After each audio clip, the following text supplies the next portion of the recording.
It's absolutely no secret that men compete and are competitive. Men compete in athletic competitions, they compete in video games, and they compete in the workplace as well.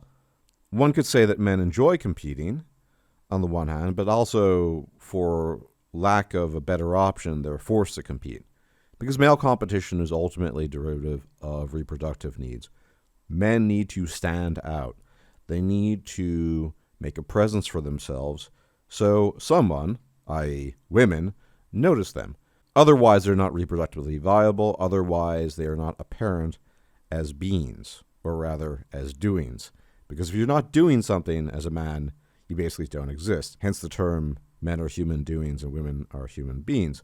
But yes, men are very competitive. And in addition to that, male competition is very obvious. Even to the most casual of observers, this is why people not in the know, people who don't care about these topics, will still be able to observe and state that men are competitive to the point where they will also state that men are more competitive than women. It's obvious. You can just see it. It's overt. So no mystery there. Men are competitive. Everyone acknowledges it, and it's pretty obvious. But what about women? Women, it is purported, are not competitive. Women, it is believed, are cooperative and social, and they don't like competition. Well, not so fast there. There has been a growing body of literature in psychology, specifically evolutionary psychology, that has in fact uncovered that women in reality are competitive. They are just not competitive in obvious ways. And this is a recurrent theme, if you think about it, that many of the differences between men and women, besides the obvious physical, biological differences, are themes of covert versus overt. I.e., women are covert in what they do, so it's not obvious to the casual observer what it is they're up to, versus men who are very overt in what they do, whether it's competition or otherwise. Now, as I stated prior, it's kind of obvious why men need to stand out. Men are human doings, and if you're not doing something, you're not standing out. You do in order to compete, in order that you might be able to reproduce at some point in time in the future. At least technically, that's how it works as a rule. But as women are human beings and not human doings, their deeds are a lot less relevant, although it depends on the type of deed, admittedly, when it comes to reproductive success. A woman can simply look good, smile, be relatively nice, and that's more than sufficient. No one's expecting of her that she earn a ton of money, that she achieves status on her own. Men, as a rule, simply don't care about that nearly as much as women do. And so women's reproductive strategies are quite different, obviously, and due to obvious biological differences and needs, it makes sense. So how do women compete? Well, typically they compete in a covert, subtler fashion, and the competition is a lot less about standing out and beating other people, but rather, to be perfectly blunt, dragging other people, specifically other women, down. So specifically right now we're talking about intrasexual competition, so competition between women, as opposed to intersexual competition between the sexes. And women, of course, engage in competition, but it's just not the same type of competition. So reputational damage is a very common one. You might have heard about this by now. It's pretty common knowledge in the manosphere, I would imagine, though given what the manosphere has become, maybe it's not. Maybe they don't even care about that. But yes, reputational damage. How does a woman compete against another woman? She elevates herself by lowering the relative status of the woman in the eyes of the many. Not just of men, but in the eyes of other women, because women are very dependent on social connections and social bonds and social alliances. If you lower or damage the reputation of another woman, she's going to be seen in the eyes of many people as lessers, unworthy of social association, not just by men, although that's obviously a quote-unquote positive effect for the woman in question who's engaging in this behavior, but also for female friends who are potential allies and people who might be able to help her out with things. Now, as I've intimated, female competition is more subtle, it's more covert. So what would a woman do in order to damage the reputation of a fellow female? Well, sometimes it's pretty intricate. So think about an example such as the following one, where ostensibly the woman is expressing concern for her friend. She might say something like, Jill's been sleeping around with a lot of guys, and I'm really worried about her. I'm worried that she might end up hurting herself, and she might not be able to cope with that. I'm really worried about her. So this woman, in this example, makes it public knowledge that Jill is engaging in lots of copulation with many different partners, thus ruining her reputation subtly because people are now aware that she's engaging in this type of behavior. But on the other hand, it seems like she's concerned. I'm so worried about Jill. She's such a good friend. I'm worried that she's going to emotionally damage herself. She shouldn't be sleeping with those 20 guys in 1 month or what have you. Now, sometimes this can just be dramatic confection. That does happen. And many people point this out. I'm not the first one, but it's really difficult to disprove your body count, right? It's difficult to prove in public that, look, you didn't actually have sex with 20 different guys in 1 month. So that's one way in which they do these sorts of things. And another way women compete in terms of intersexual competition is in how they attempt to appear demure and not stick out very much. Because one thing, and we'll get into it a bit, women don't like is inequality amongst women. So a woman who does really well in an academic environment will play down her achievements frequently, certainly more frequently than men, because she doesn't want to stand out. There's nothing to be gained. Again, standing out for a man, at least in a positive sense in terms of achievement, accomplishment, etc., that's good. People look up to him. Even other men will look up to him. That John did a really good job on that report. I wish we had more colleagues like him at work. But with women, it's a little bit different, because when women peak above the horizon amongst each other, there's almost an instinct to tear them down and to bring them back to baseline, because this all goes back to the sense of resource concern. Women are far more concerned with resources than men are. Yes, men obviously are concerned with resources in the sense of they want to acquire resources. They need to in order to be reproductively effective in most cases. But it's not a deep-seated psychological need. I mean, why are women in terms of reproduction so obsessed with finances and status? There's a reason. They know instinctively they need resources for the raising and rearing of offspring.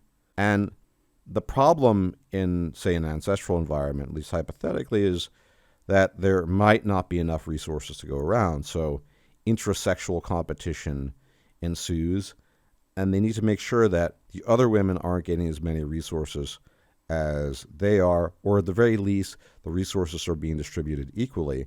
And this is probably ultimately the reason why, for example, women don't like women bosses, because a women boss, by definition, is a woman with more power, authority, status, and consequently resources compared to her female underlings. Notice women don't have an issue with male bosses, because that's actually seen as a positive thing, at least on some level, because men are meant to stand out with their resources to show off their status-derived goods to women. But no such benefit exists in the case of women. Women don't benefit from doing that, either with regards to men that they might be interested in or their quote-unquote female friends and allies. So women are very competitive between each other in different ways than men are. It's all about keeping the playing field level. It's all about subtly, if need be, ruining the reputations of others and dragging women either back to baseline or below baseline. And usually that's how women compete. There are other examples, but those are some of the most outstanding ones. But here's where we encounter this paradox, right? The paradox of female competition. Now, there was one study, 2004, Rutgers, I think, talked about this a number of times on the channel years ago, that talks about female in-group preference. Now, I think there are a few studies that have replicated it since, but it seems kind of obvious anecdotally as well. So there is some decent evidence for it. Women have an in-group preference, and men also prefer women over other men. That's the paradox here that we're trying to unravel and solve. On the one hand, women compete against each other. They tear each other down. They tend to strive to damage each other's reputations in certain social contexts. But they also prefer women over men as quote-unquote human beings, as persons, as it were. How does one explain this? How does one resolve this? Well, I think it comes down to something not so subtle. The question of female competition, intrasexual competition, is one of individual competition. When you de-individuate groups and they become sprawling masses, you're no longer in direct competition with them. So if you're talking about a population of 10 million, it does Jane no good to say that Jill has copulated with 20 men in 1 month. What benefit does she have from it? Nobody knows who Jill is in this case. It's just a bunch of statistics. That's useful, of course, in an intimate ancestral setting with a few dozen individuals because everyone presumably would know the equivalent of Jill and what she's been doing. And she is then effectively dragged through the mud, whether or not she's actually the perpetrator of 20 acts of copulation with different men or not. But at the macro scale, it's kind of useless. So this is hypothetical now and speculative because, frankly speaking, no one has really researched this as a contrast. So I have to engage my own noggin here. But what I think has happened is at the individual level, women can be quite competitive. Like I said, it's all about, quote unquote, equality and keeping the playing field level for women.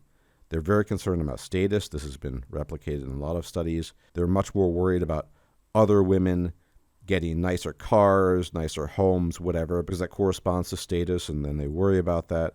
Very, very concerned about this stuff, and they engage in these types of behaviors. Reputational damage. They tend to be, like I said, demure and try to play down their achievements because they do not want to be overly apparent in how they stand out, and it makes perfect sense. But what happens when you de-individuate women? Well, you get a whole different story for a number of reasons. One reason, as I just mentioned, is it doesn't serve any interest if you are reputationally damaging an individual woman in a group of millions or tens of millions of women. Nobody cares. But also, going back to the point of equality, we all know that women, on average, are more collectivistic than men. And they're more concerned with, quote-unquote, equality than men. This makes sense because, all things being equal, an egalitarian society, one would think, is more likely to have an equal distribution of resources where nobody really stands out, but nobody falls below the baseline either. And that, ultimately, is probably a better scenario for most women, which is why they tend to be more collectivistic. It all goes back to reproductive drives, needs, and requirements. So, at the collective level, or with individuals they don't know, it's very different. At the collective level, the game is we need to keep a level playing field in general, and what happens then as a result is a kind of unilateral support for women. So think about all the things that have happened throughout the 20th century that were spearheaded by women's initiatives collectively as a group versus basically nothing, and I do mean nothing by way of comparison for men. Every attempt to organize men along the lines of male identity has essentially failed. There have been a few futile attempts, fathers' rights groups, etc., but they all flounder spectacularly because nobody cares. Men are, quote-unquote, less valuable than women are in a reproductive sense. You know, sperm cheap, eggs expensive, everything's derived from that. There you go. But think of all the things that women have collectively achieved. Now, I'm not saying they achieved it on their own. Men granted them these things by bending the knee to the whims and wishes of women collectively. But now, the National Organization of Women, an organization that organizes itself along the lines of female identity and female interests. Breast cancer awareness. There's no such thing as prostate cancer awareness, at least not in popular media and culture. Sure, you might see an ad here and there. You might hear something about, oh, urologists urge you to get your prostate checked out every now and then, especially as you get older. But nothing, and I do mean nothing, along the lines of breast cancer awareness. Think about marathons run for the sake of women's breast cancer, etc., etc. So all these things and all these forces converging on propping up women, making sure they get the best deal possible collectively. Why? Because every woman in that scenario benefits. Now, at the individual level, in an office setting, with a colleague or a female boss, it's very different. Or a neighborhood where Jane likes Bob, but Jill is screwing around with Bob, and Bob likes Jill, but Bob doesn't know about Jill's carnal activities. Very different. In that case, Jane benefits from knocking down Jill a peg. And it might actually make her more appealing to Bob, because Bob might find out, oh, wow, she's been sleeping around a lot, and I thought we were an exclusive thing. Very different. So the paradox can be resolved in the sense that collectively and macroscopically, we're talking about nations now, it doesn't make any sense for women to not cooperate, because whether women overtly support something like NOW or breast cancer awareness or any of the other dozens of things that have been implemented for the sake of women, better scholarships, educational boosts, etc., every female in that setting benefits. there doesn't need to be a competition there because the goods and the benefits have been collectivized universally on every level for all of womankind. And therefore, no woman loses out.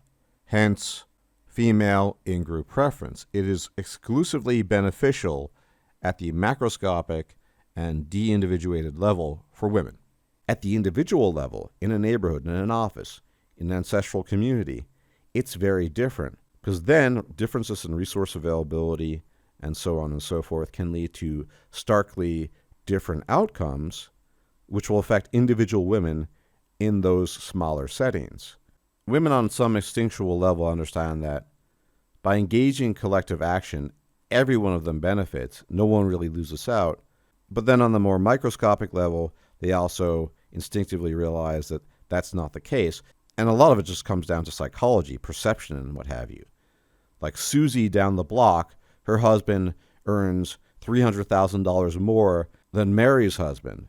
And he also has a nicer house and car. And they go on more holidays than she does. That's a perception thing. Susie's quality of life in this case might not actually be bad at all. It might be fantastic. Maybe her husband earns $400,000. It's just that the other husband of the other woman earns, in this case, $700,000. So a lot of the subjectivity comes into play, perception, but it needn't be an actual paradox or contradiction between women's in-group preference collectively as a group when everyone is de-individuated versus the individual situation in smaller settings where the kind of female competition I talked about really comes to the fore and it becomes quite pronounced at times. And this is something that, as far as I'm aware, never has been directly addressed in academic circles, namely the seeming contradiction why women favor each other and engage in in-group preference when it comes to large groups, but on the individual level rarely display this at all. This is my attempt to solve this problem. This is my whack at it. Again, I'm not a professional academic, and some of this is speculative. Make of that what you will. Anyways, as always, thank you for tuning in. Special thanks to my patrons. You guys are the best. You keep the channel going. Really appreciate you guys. And if you could engage in the usual YouTube jazz, like the video, share the video, subscribe, comment, and if I'm still alive, I'll check you out later. Until the next time, may the gods watch over you. Bye-bye. If you liked this video, please like, share, and subscribe. And if you enjoy my content, please consider making a donation or becoming a patron. Thanks for watching.